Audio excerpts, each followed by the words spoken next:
Hey, I'm back. This is Chandler for Melda Production, and today I thought I'd break down the song I did before with Jackie George. I released that maybe 2 weeks ago or so. Last week I talked about how I mastered it, and today I'm going to go over some of the mixing and production I did for that. I'm going to try to focus on MMatcher, since that's kind of a new plugin, and also Power Brass inside MSF, so you can actually see how you might use it in a song. So let's get into it. I'll go over some of the other things first here, but I'm going to go over them briefly because I think I've done those to death. So let's look at the first part and let's look at the drums.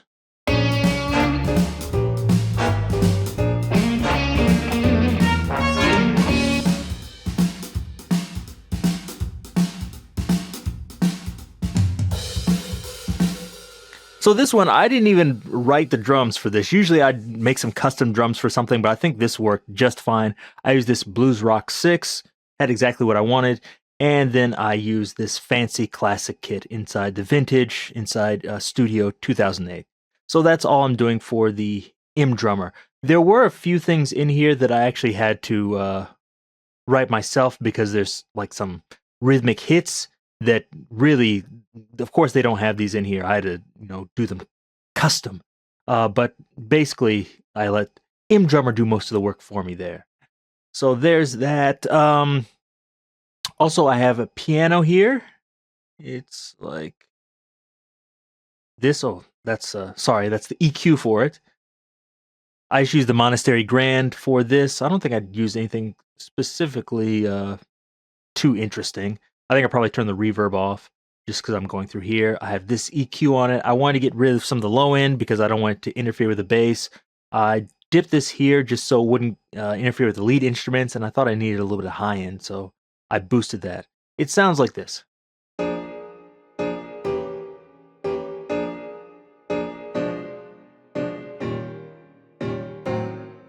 Okay, I'll go to the next part and I'll show you what the reverbs are doing. I have a hall reverb and a kind of room reverb, and I'll turn them on and off.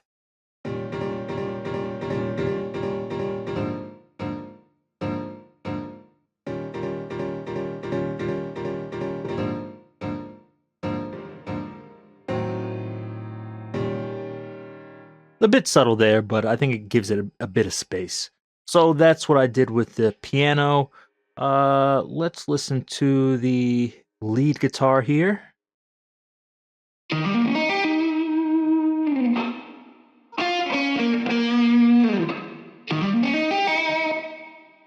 So here I'm using this Gooser for the pedal going into my amp here. This is actually a custom one I made, I don't know, a few months ago.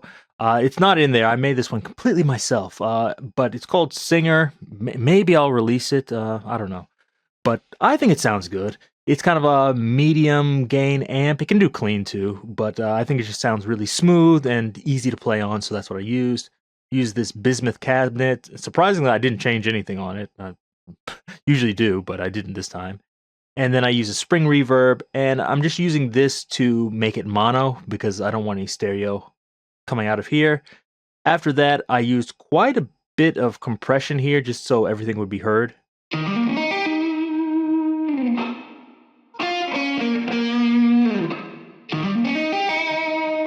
So I'm doing some tapping parts, some legato parts, and then some like picked parts that are kind of hard. So I just wanted to kind of even that out just in case, so you could hear every single note. So I did that there, and then here I'm just cutting off the lows and the highs. I cut off the highs because I don't want anything to interfere with the cymbals or anything like that, and the lows I don't want anything to interfere with the bass. So just cut out that kind of crap you don't need. So there we have that. I'll turn on and off the room and hall reverbs.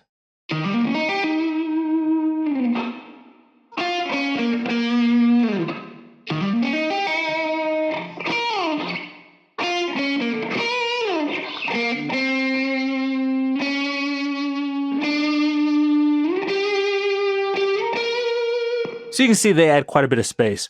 Normally I'd probably put some delay on there, but I actually didn't this time. I'm a little bit surprised, but I think it sounds all right. And we'll go to the lead guitar here. So we'll start here. And this one I did I think the exact same thing. I probably just copied and pasted it, and I think I brought the gain down a little bit for some reason. Maybe I brought the gain up here. I'm a little bit surprised about that, but everything else should be about the same. Did the same thing here. I'm pretty sure I did the same thing with the compression as well. The M dynamic EQ, I just brought that high pass filter up, cut some of that off the low end. And then here I used a delay. I just used a dotted quarter note delay here. Nothing too fancy. And also for this, usually for my delay sounds, I like to cut off some high end. So you see I used a low pass filter here, the low pass filter included, to get rid of like quite a bit of high end. I moved the low pass filter all the way down to 2,661 hertz. And also some of the low end I cut out that I don't really need. Also check the resonance. I usually bring that down to 30, so that way it's not like boosting anything at the cutoff, not really getting a high Q there. I think around 30, it should be completely flat. So there's that. Oh, I have a bit of feedback in there too. So I'll let you hear that.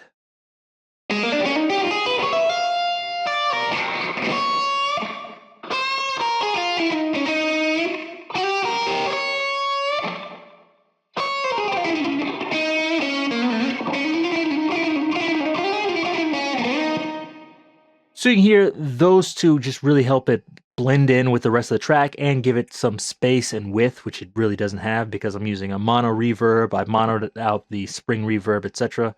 So those are just like some space stuff in there. Also, I have these vocals, which I'm not a great singer, so I tuned some of these, and I just wanted these to kind of be in the background to, I don't know, give it some 1950s style flavor. It sounds like this.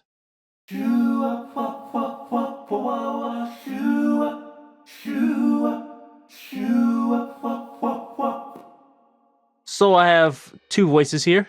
So I just have M double tracker on each of these to give them some width. Then they're going into M auto dynamic EQ. I'm cutting off the low end because, as I said, it's interfering with the bass and probably the piano too. And also I'm doing some de-essing up here.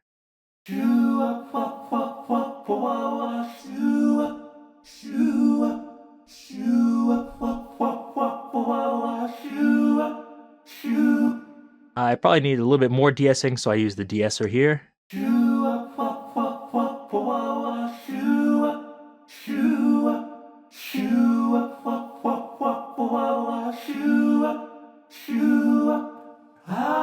You hear that's really getting rid of the S's. After that, I'm going into a compressor here.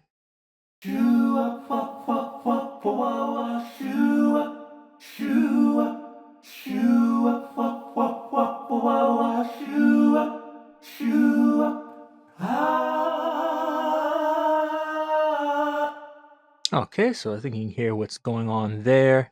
And then finally, I just brought the widening down. I thought I don't want it completely mono, but I don't want it super wide because for this, I didn't want it to sound like a modern production where you have everything panned out left and right. Lots of those old recordings are completely in mono. I didn't want this to be completely in mono, but I didn't want like the super wide modern thing either. So I just reduced it to about negative 75%. So fairly narrow, but not 100% narrow. Not mono. Okay, so now into the kind of big stuff, I should say. So more important stuff, I guess. So this is the new stuff. Let's get into MMatcher, or the bass, I should say. So for this, just like in the previous video, I used M Harmonizer MB to drop this down an octave. I turned that formant up to give it a sound, and just that by itself sounds like this.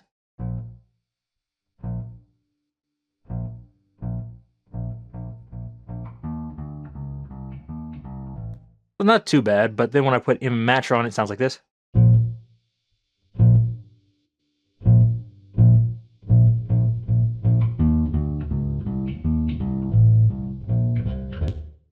So that's all I did to it. I tried a few different things. I used this Fender American Vintage jazz bass neck.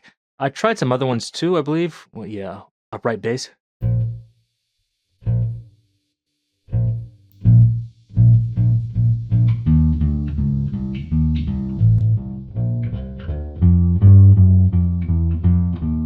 I think that makes it sound much better, and just for me, even though it's electric bass, this sounded best to me, so that's what I used. After that, I went into auto dynamic EQ and cut off some of the high end. This really didn't do much. I'm not even sure if I needed that, but whatever, I did it. And then finally, I used a compressor. So because I actually play this, not every note is even, so I thought I really need to like squash this down. So I used this MA2A, and I'm doing quite a bit of gain reduction.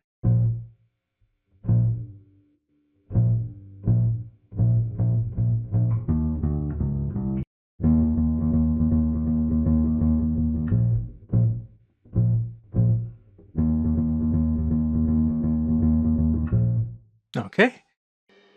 So that's basically what I did with that, and I use a little bit of room reverb in here too on this.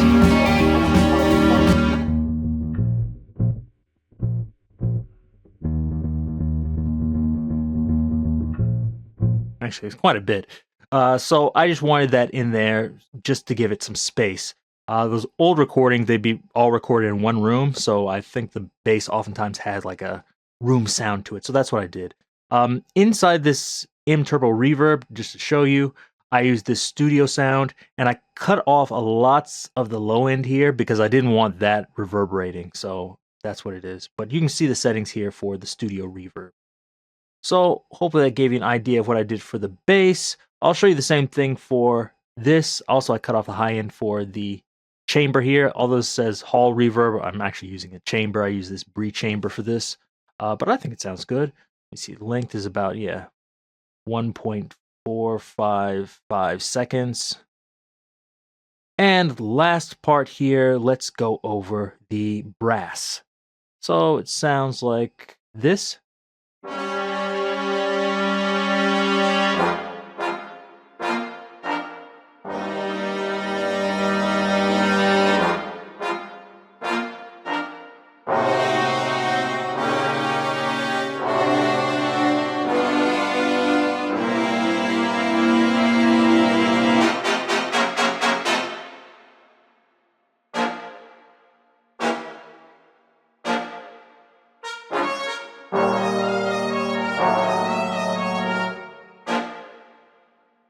This kind of took a while to go in and write because you have to do lots of key switches and articulations, but I think it's worth it. I think it makes it sound better to me.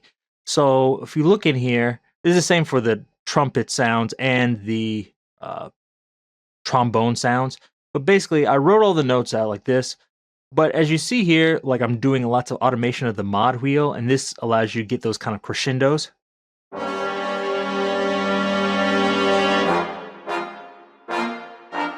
And if you look down further, you're like, what are these notes here? These are the key switches. So this one will have it as a sustained sound. This changes it to the staccato sound.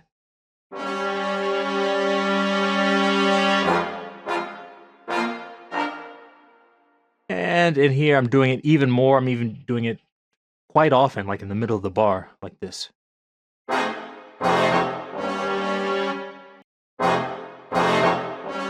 And so that gives you those types of sounds. So spending more time on this, I think, gives a more realistic and just better sounding tone to your horns. It's a shame I don't have saxophones in here, but I think I may do with just trumpets and trombones. Here I did similar thing. Here, if you notice, I'm not actually changing the mod wheel. What I do instead is I change the velocity here, and this will allow it to get louder but also brighter. So if you listen to this. Yeah, so that's what I did there. Also, by changing some of the starting points of the MIDI, sometimes you can get, let me see if I did it here. Maybe I didn't. But sometimes moving these slightly forward or backwards can give you a more realistic sound if that's what you're looking for. Sometimes you want it to be 100% tight, but sometimes moving it a little bit can actually add some realism and maybe a nice, more human sound. So that's how I did it. For this, I went into the room in Hall 2. I'll let you hear that.